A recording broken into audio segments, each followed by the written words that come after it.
हे what's up guys, welcome back once again. So दोस्तों, आज की कहानी जो एक्सप्लेन करने जा रहे हैं उसका नाम है 10/10। दोस्तों, शुरुआत में हमें ये एक नॉर्मल स्टोरी लगती है, लेकिन आगे जाकर हमें कहानी का असली ट्विस्ट देखने को मिलता है।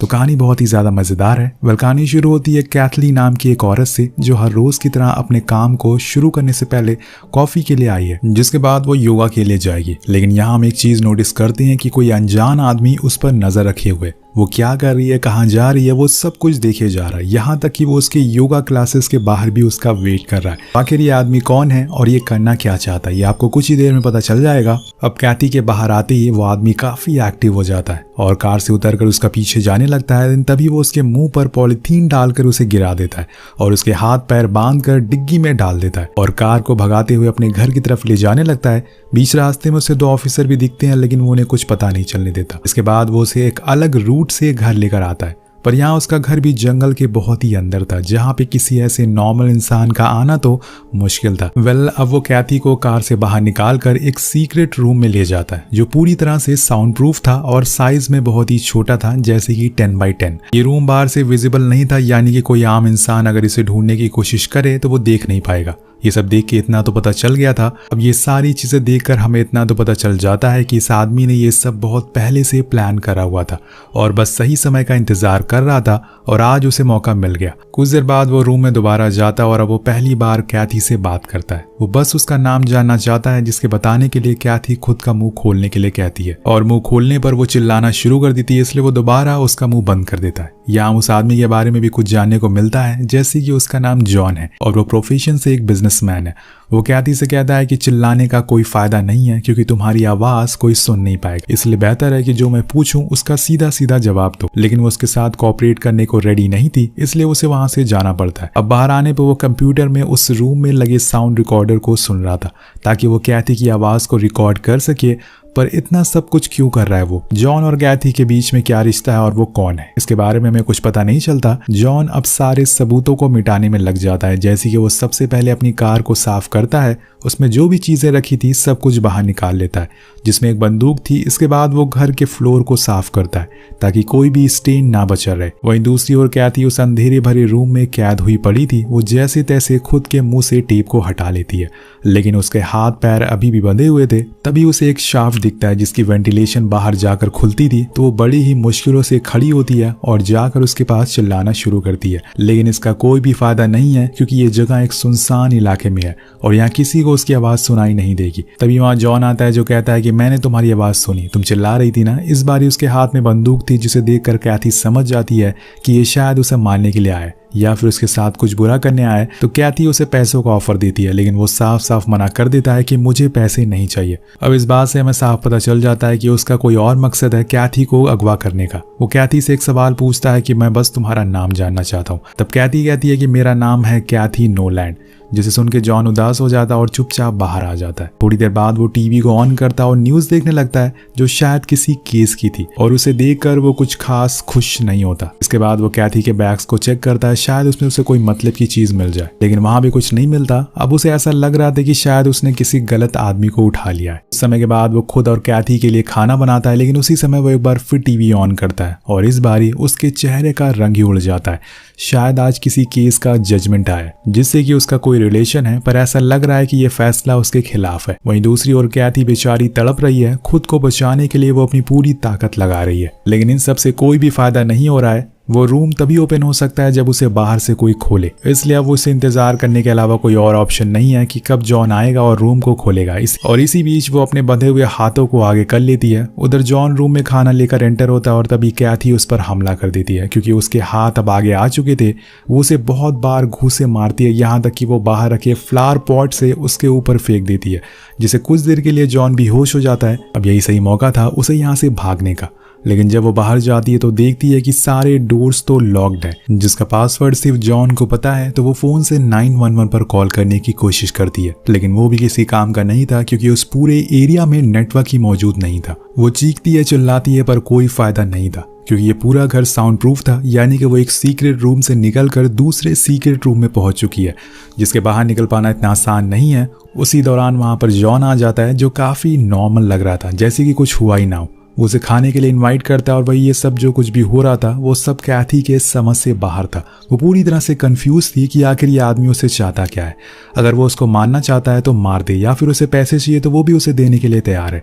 लेकिन जॉन तो बस उससे एक ही सवाल पूछे जा रहा था कि तुम्हारा नाम क्या है, और कैथी उसको एक वही जवाब दे रही थी कि कैथी नोलैंड, जिसे सुन के जॉन को कुछ खास खुशी नहीं मिलती। शायद वो कुछ और सुनना चाहता है उसके मुंह से, पर यहाँ उसके पेशेंस लेवल का टेस्ट होता जा रहा है।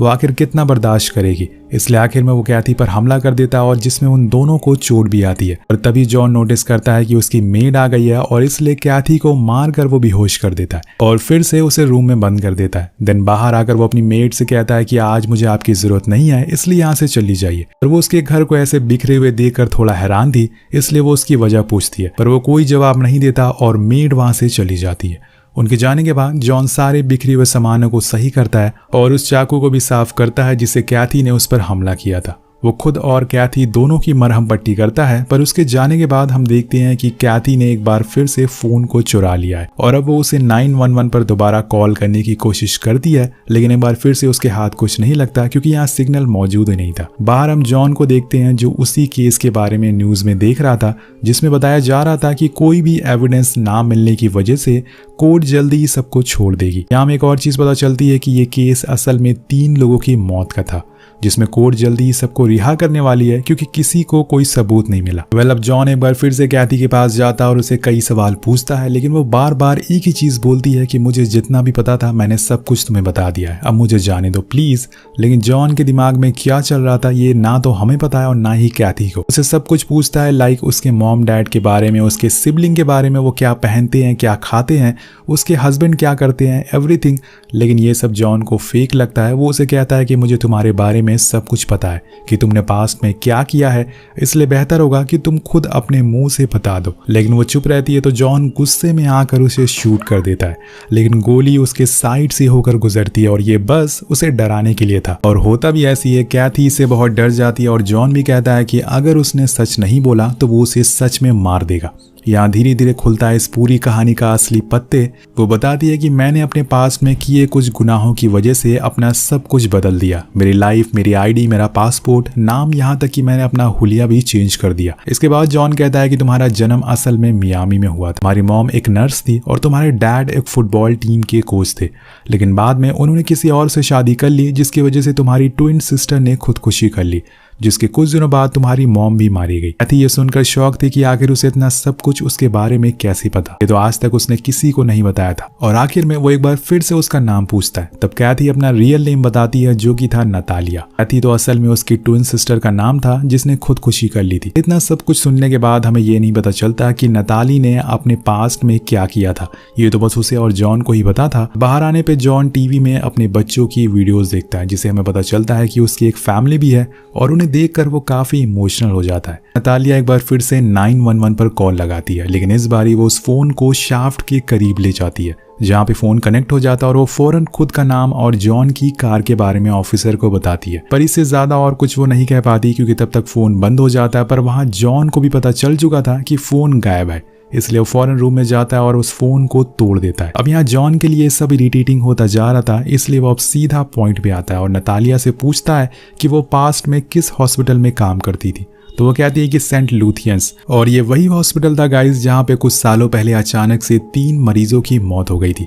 मैं आपको एक और बात बता दूं, जो केस जॉन बार बार देख रहा था वो असल में इसी 3 लोगों की मौत का था, लेकिन उसमें बताया गया है कि जिन लोगों की मौत हुई थी वो असल में एक नेचुरल डेथ। लेकिन जॉन ये सब मानने को तैयार नहीं है। उसे लग रहा है कि उनकी मौत किसी गलती की वजह से हुई है या फिर उन्हें मारा गया है, और इन 3 लोगों में से उसकी वाइफ भी मौजूद थी। यही बात वो नतालिया से भी कहता है, पर वो कहती है कि इसमें मेरी क्या गलती है, हॉस्पिटल की गलती है ये सब, मैं तो निर्दोष हूँ, तभी मैं बाहर हूँ। अब यहाँ हमें एक और बात पता चलती है कि जो 3 लोग उसमें मारे गए थे उसमें जॉन की वाइफ क्लेयर भी मौजूद थी। तो अब यहाँ आपको थोड़ी थोड़ी बातें समझ में आ रही होगी कि असल में इस कहानी में चल क्या रहा है।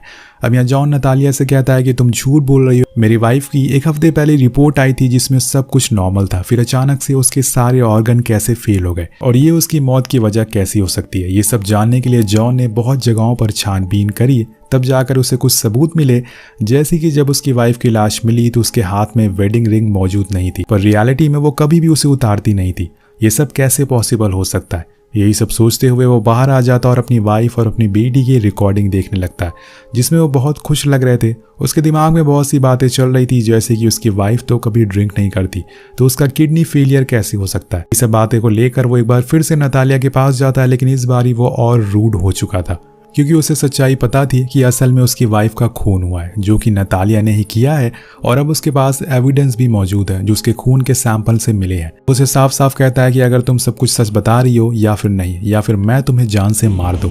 तब जाकर नतालिया सब कुछ सच कबूल करती है कि हाँ, मैंने ही तुम्हारी वाइफ का खून किया है, और उन 2 लोगों का भी। अब यहाँ वो पूरा रीजन बताती है कि जब मैं छोटी थी तो मेरे डैड एक लड़की के साथ भाग गए, जिसके बाद मेरी माँ की सबके सामने बेइज्जती होने लगी। मेरी बहन ने खुद की जान ले ली, और उस दिन के बाद से मुझे उन लोगों से नफरत होने लगी जो अपने चाहने वालों को चीट करके किसी और के साथ भाग जाते हैं। जब मेरी हॉस्पिटल में जॉब लगी तो मैंने तुम्हारी वाइफ को पहली बार देखा था, लेकिन कुछ दिनों बाद जब उसे पता चला कि क्लेयर की तो पूरी फैमिली है पर उसका किसी और के साथ अफेयर है।